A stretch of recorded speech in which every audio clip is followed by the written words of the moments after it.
سلام دوستان، شروع یک رویا از خاک تا شکوفایی، قدم به قدم گلخانه من کاش داشت برداشت تا صادرات محصولات کشاورزی همراه شما هستم.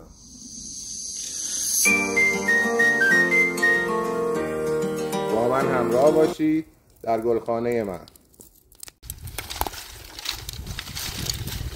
اولین مرحله خارج کردن بوته‌های کشت قبل از گلخونه و برداشت نقش‌های قدیمی به دلیل اینکه آفت و ویروس‌ها منتقل میکنه از کشت قبل به کشت جدید. چک کردن پلاستیک ها و در صورت لزوم تعویض پلاستیک، ریل، چرخ‌دنده پنجره ها قبل از کشت. تو کشت مشکل برنکنید.